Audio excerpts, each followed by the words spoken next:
chegou o Natal e a sua companhia nesta manhã com certeza é o nosso maior presente. Eu e toda a equipe do programa agradecemos que ao longo dos últimos 3 meses você nos permitiu fazer parte das suas manhãs durante os finais de semana e queremos muito continuar compartilhando com você esses momentos especiais. E no programa de hoje você acompanha os números do setor agropecuário em 2022, balanço do ano jurídico, uma entrevista com o consultor Nery Ribas no Café com Prosa. Essas e outras notícias você acompanha hoje no programa Agro em Movimento que está entrando no ar.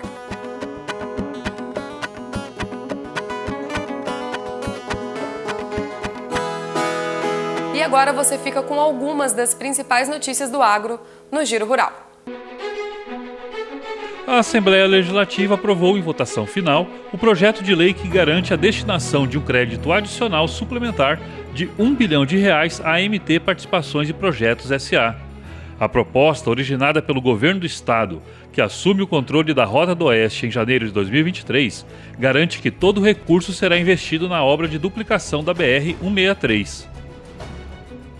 E o presidente da Associação Brasileira de Proteína Animal, Ricardo Santin, afirmou em entrevista que, apesar da preocupação com os casos de gripe aviária em países vizinhos ao Brasil, o mercado brasileiro de carne de frango não será fechado. Deputados da Assembleia Legislativa de Mato Grosso aprovaram a criação de uma taxa para mineração em Mato Grosso. A lei aprovada cria a taxa de controle, acompanhamento e fiscalização das atividades de pesquisa, lavra, exploração e aproveitamento de recursos minerários, a TFRM. Além do ouro, produtos como prata, níquel e manganês também serão taxados. Produtores de mel de aroeira da região norte de Minas Gerais foram escolhidos para receber apoio técnico e financeiro do Comitê de Desenvolvimento e Propriedade Intelectual da Organização Mundial de Propriedade Intelectual, sediada na Suíça. Com o apoio, os produtores terão chance de alcançar novos mercados internacionais.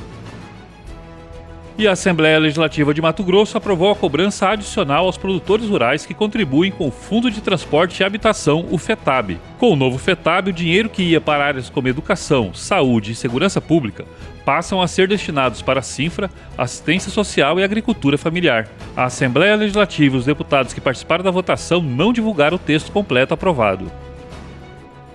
E o Supremo Tribunal Federal deu provimento parcial, por 6 votos a 5, à ação direta de inconstitucionalidade número 4.395, decidindo que o Fundo Rural não é devido pelos frigoríficos adquirentes da produção consumidora ou consignatários ou cooperativa. A decisão isenta os frigoríficos do pagamento do tributo retroativamente ao período em que a subrogação foi declarada inconstitucional. A discussão já se arrastava por mais de 12 anos. Um breve intervalo comercial e voltamos já já. Não saia daí.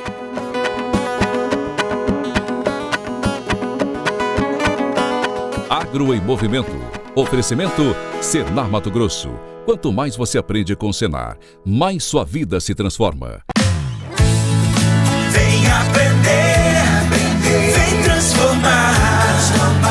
Vem com a gente, vem com o Senar. Quanto mais você aprende com o Senar, mais sua vida se transforma. É conhecimento na prática para quem quer inovar e produzir melhor. Aproveite o Senar ao máximo. Fale com o Sindicato Rural da sua região. Senar Mato Grosso, uma instituição do Sistema Famato. Vem com o Senar. Agro em Movimento. Oferecimento Senar Mato Grosso. Quanto mais você aprende com o Senar, mais sua vida se transforma. O IMEA apresentou o balanço do setor da agropecuária no ano de 2022. Acompanhe comigo. O IMEA, Instituto de Economia Agrícola, ligado à Famato, apresentou os números relacionados à atividade agropecuária no estado de Mato Grosso no ano de 2022. Monique, qual que é o balanço que o IMEA faz do ano agropecuário do Mato Grosso? Então, esse ano, 2022, foi um ano bastante desafiador, aí, tanto para o produtor, o agricultor, né, quanto para o pecuarista, por conta do aumento aí dos custos de produção. Né, a gente viu o custo de produção de soja subindo aí mais de 50%, milho e algodão subindo em torno aí de quase 30%, né? Também esse aumento de custo se estendeu aí tanto para a bovinocultura de corte, para leite, para suínos, enfim, né? Para todos os setores agropecuários a gente viu isso aumentando. Então, mesmo que a gente também observou o incremento dos preços ali para as principais cadeias, principalmente da agricultura, né, soja, milho, algodão, esse incremento de preço, ele sofreu também em relação aos custos de produção. Então, isso não se remeteu aí necessariamente, né, em incremento da rentabilidade para o produtor esse ano. A gente também teve algumas dificuldades aí em relação às condições climáticas para a safra 21-22, né? Choveu bastante no período da colheita da soja, então isso também trouxe aí um prejuízo em relação à produtividade em alguns municípios produtores.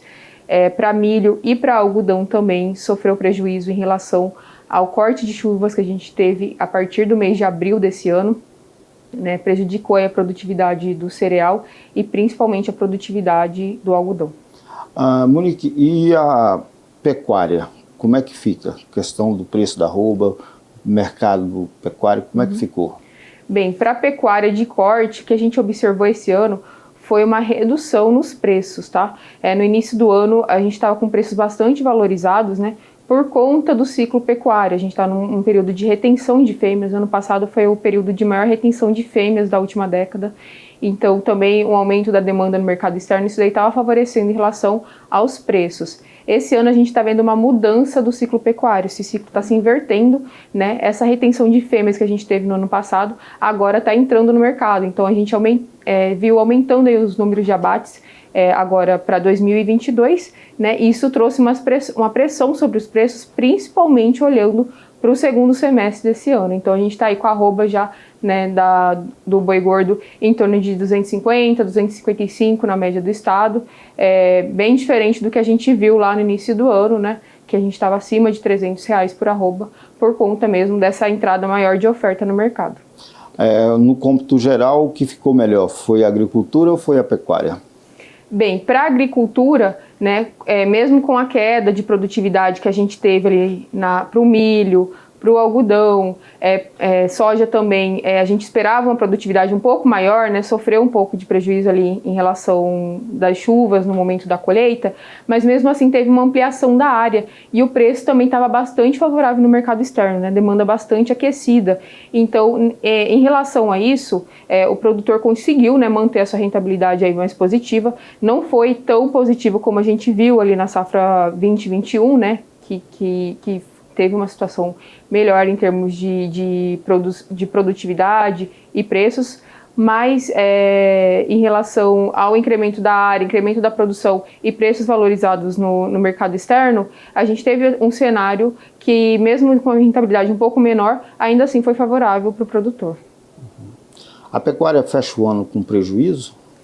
Então, isso é muito difícil de responder se a pecuária fecha prejuízo, porque isso vai depender de produtor para produtor, né? Os custos de produção que o IMEA acompanha é voltado aí principalmente olhando para o pequeno produtor, né, o pequeno pecuarista. E para esse produtor a situação está bem desafiadora, né? Como eu disse, lá no início do ano os preços estavam mais valorizados, de repente o preço começou a cair, né? Vem caindo aí em sequência no segundo semestre. Então, sim, para produtores aí que não conseguiram, ficou com a margem bastante apertada, né? Tem muito produtor que ficou com a margem apertada e os produtores que conseguiram ali pagar suas contas, mas assim, foi um ano bastante desafiador, principalmente para a pecuária, por conta dessa queda no preço da arroba.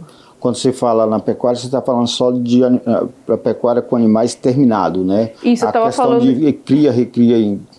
Eu estou falando de todo o ciclo. Uhum. Cria, recria, engorda e também o ciclo completo. Foi desafiador para os três, tá? Hoje você vai aprender um processo rápido de defumação de carne. Hoje estamos defumando a nossa ponta de peito, né, que é o brisket. Ela inicia aí pela manhã no curso, colocamos às 8 horas da manhã no defumador, vai ficar até o meio-dia, 4 horas de defumação, de 90 a 110 graus. Aqui a gente está usando a lenha de angico, que tem que ser uma lenha própria para a defumação, né? Porque isso influencia muito na carne, no sabor, na coloração. Depois desse processo, vamos colocar o papel alumínio para romper a fibra dela, para dar uma amolecida, né? E quando assim, internamente atingir a temperatura de 84, 85 graus interno, ela já está pronta para ser fatiada. Ao lado nós temos o lagarto, né? que é a Bresaola, o mesmo processo também que a gente vai estar fazendo aí. Uma delícia, não é? E que tal você aproveitar esse recesso de Natal e organizar a agenda dos cursos do Senar para 2023? Você pode ver no site do Senar, que está aqui embaixo. Mas lembre-se, as inscrições são feitas no Sindicato Rural aí do seu município. O doutor Marcelo de Pieri fala hoje sobre os impactos dos fatos mundiais e jurídicos de 2022 no agro brasileiro. Bom dia a todos. Sejam bem-vindos ao quadro Semeando Direito. Queremos apresentar a todos, nesta oportunidade, um balanço sobre questões importantes que afetaram a atividade do agronegócio brasileiro e mato-grossense. Toda a sociedade passou pela Covid-19, enfrentou as dificuldades e os problemas decorrentes desta pandemia. Não foi diferente com o setor do agronegócio. Em 2022, a atividade econômica começou a sua retomada, e o agronegócio, que foi o sustentáculo econômico durante a pandemia e também nesta retomada, novamente cumpriu com um fator e tem cumprido com um fator importante nesta seara do desenvolvimento econômico e da retomada do crescimento do país. Além da questão da pandemia, o agronegócio também foi afetado, mais do que qualquer outra atividade econômica, pela guerra na Ucrânia.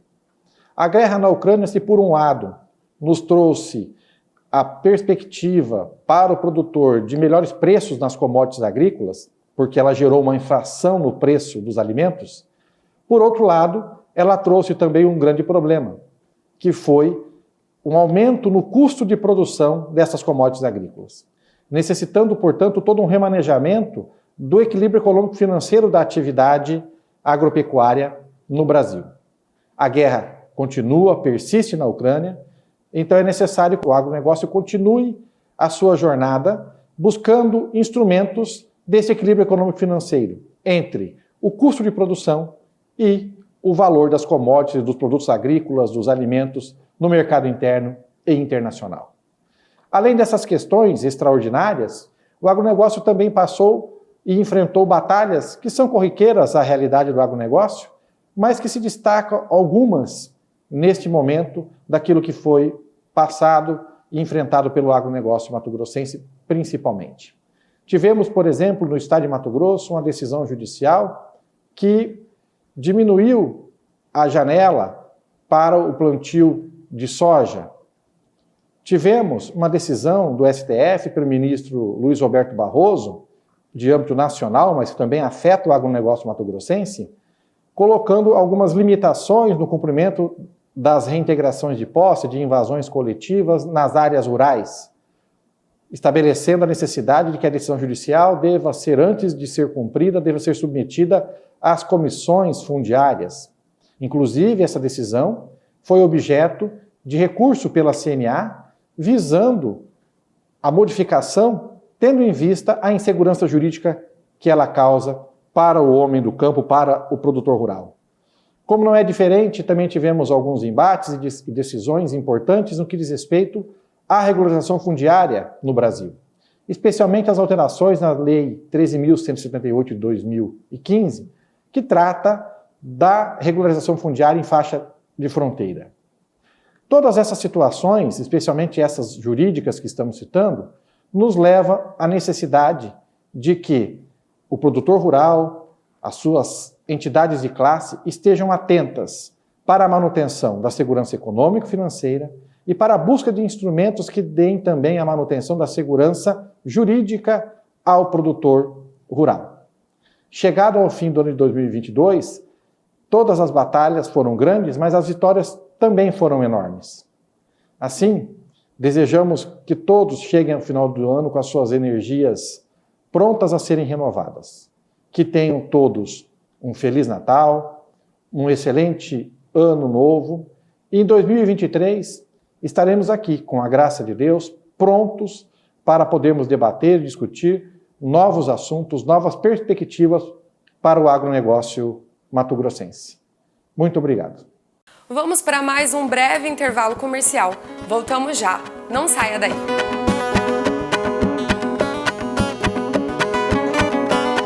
Agro em Movimento. Oferecimento Senar Mato Grosso. Quanto mais você aprende com o Senar, mais sua vida se transforma. Vem aprender, vem transformar. Vem com a gente, vem com o Senar. Quanto mais você aprende com o Senar, mais sua vida se transforma. É conhecimento na prática para quem quer inovar e produzir melhor. Aproveite o Senar ao máximo. Fale com o Sindicato Rural da sua região. Senar Mato Grosso, uma instituição do Sistema FAMATO. Vem com o Senar. Agro em Movimento. Oferecimento Senar Mato Grosso. Quanto mais você aprende com o Senar, mais sua vida se transforma. No Café com Prosa de hoje, o jornalista Cosme Rainer entrevistou o consultor Neri Ribas. Eles conversam sobre o setor agrícola.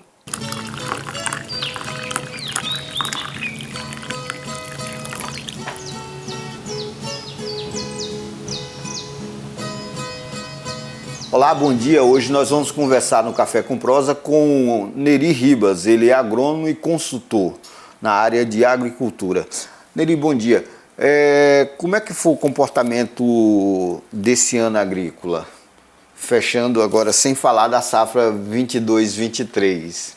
Bom dia, Cosme. Bom dia a todos. Prazer estar com vocês aqui. Nosso ano agrícola ele não é como um calendário de janeiro a dezembro. O ano agrícola ele ultrapassa o plantio num ano e a colheita no outro ano nas safras de verão, tá?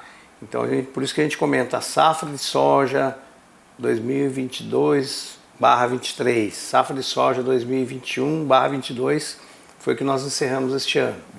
O algodão é a mesma coisa e o milho que é no ano plantado e colhido no mesmo ano. Então, o nosso sistema de produção aqui no Mato Grosso, no Centro-Oeste, está se expandindo Brasil afora, onde existe a possibilidade, em função do nosso clima tropical, o plantio de 2 safras. Isso viabiliza, otimiza, viabiliza economicamente, viabiliza agronomicamente, otimiza a mão de obra, equipamentos. Então, todo esse papel que vem sendo feito no decorrer dos anos. Nesta última safra, neste ano agrícola de 2021/22, nós tivemos uma safra de verão, que é a safra de soja, plantada em 2021, colhida esse ano 2022, com uma excelente perspectiva, um excelente resultado.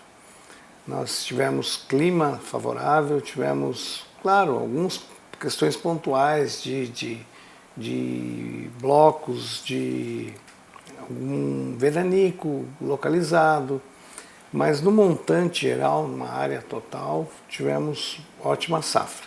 O produtor ganhou dinheiro? Ele tem a possibilidade, ele teve a possibilidade e tem a possibilidade por quê?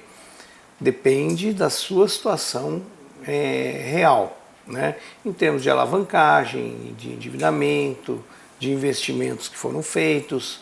Nós tivemos um diferencial neste ano, nessa safra de verão, foi com a estiagem seríssima e violenta em todo o sul do país.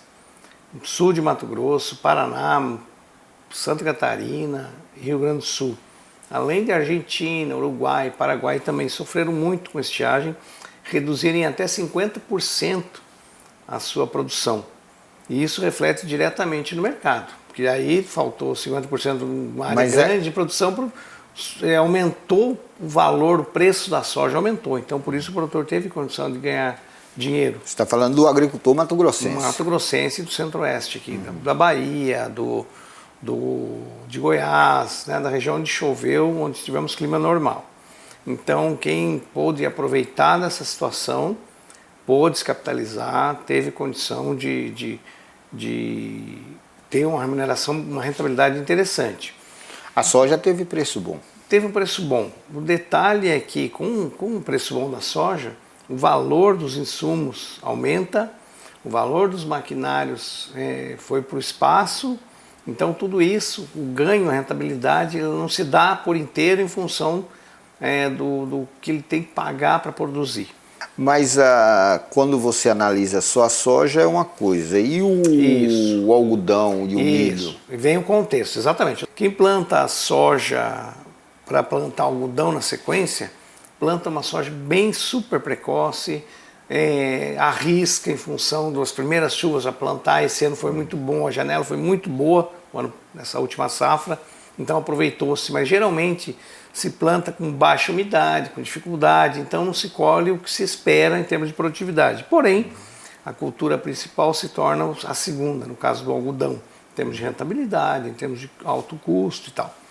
Para o milho é a mesma coisa, está se transformando, está se mudando uma realidade, Cosme e senhores, onde o milho era uma cultura complementar da soja, segunda safra.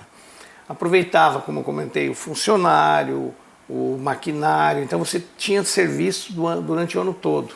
Aquele calcário e os corretivos utilizados se aproveitavam para o milho, então diluía-se o custo. E o milho, se empatasse, estava bom, que agronomicamente ele estava dando palhada, estava reciclando nutrientes, estava ajudando.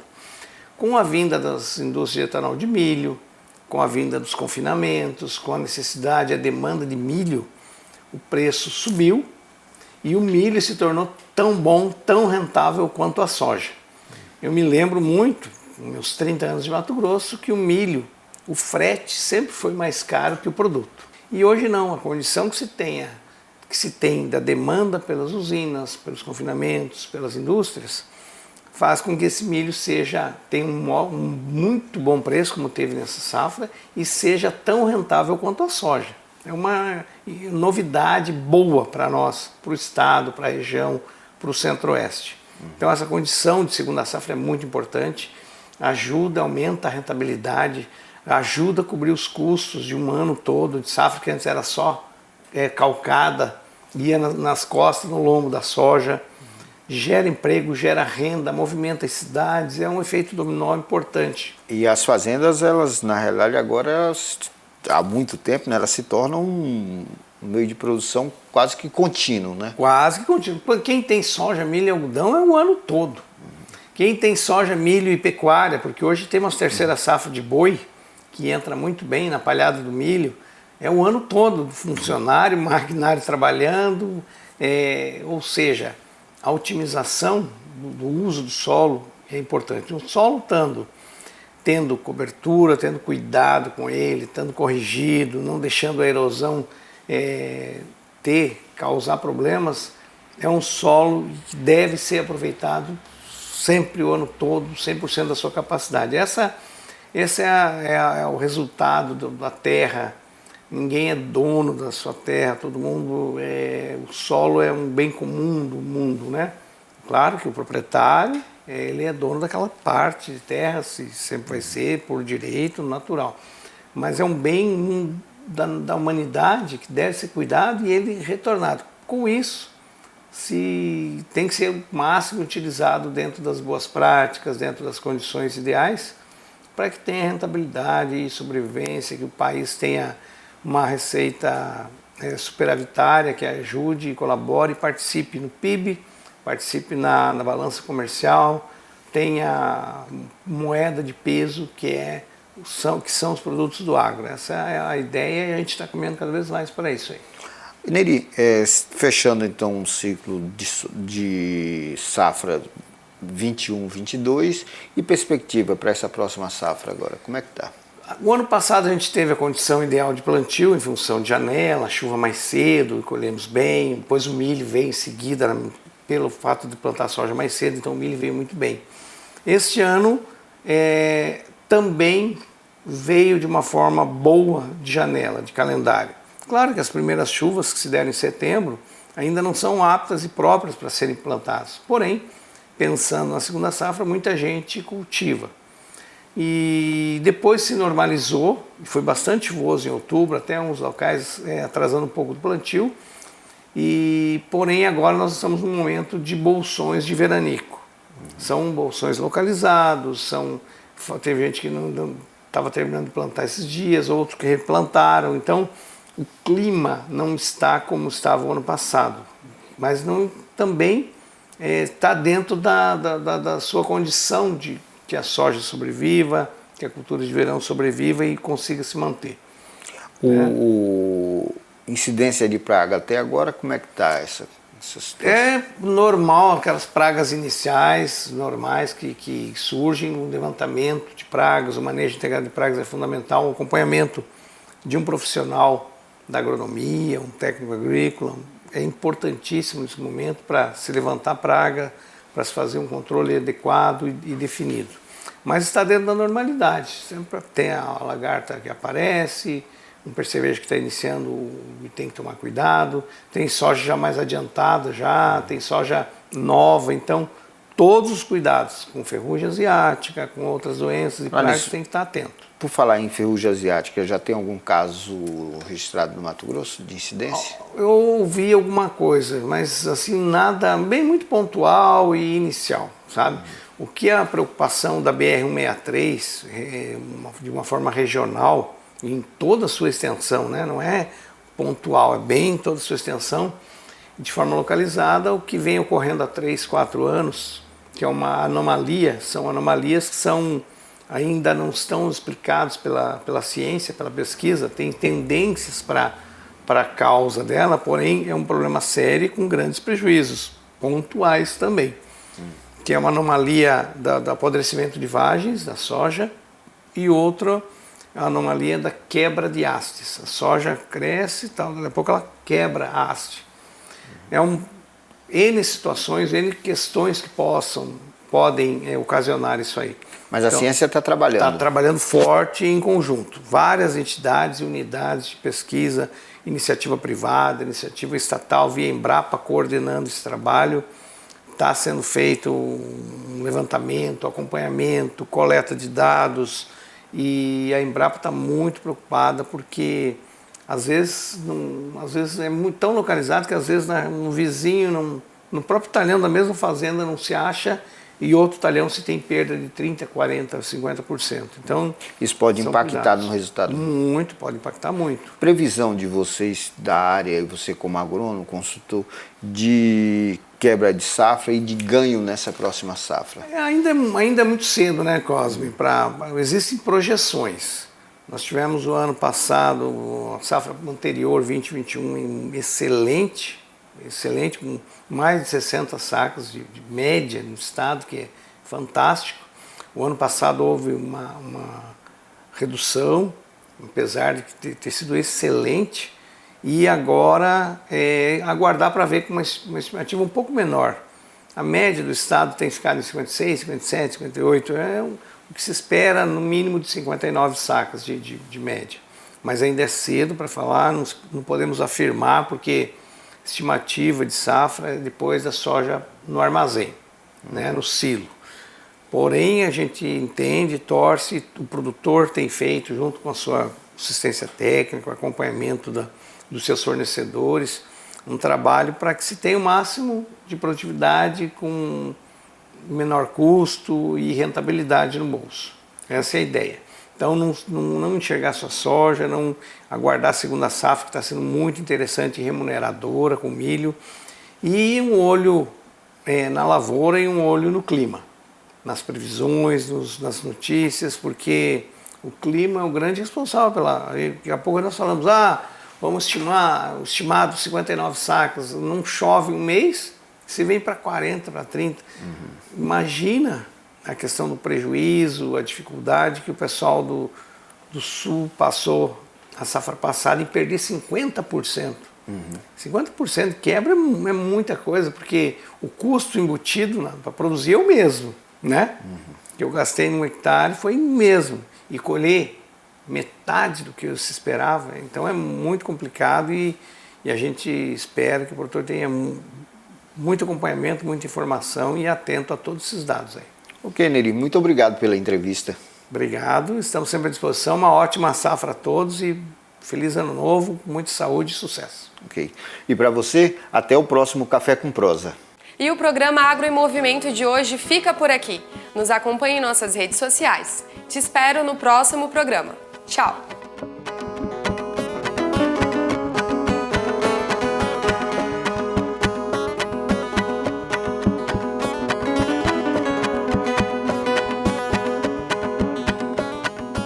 Agro em Movimento. Oferecimento Senar Mato Grosso. Quanto mais você aprende com o Senar, mais sua vida se transforma.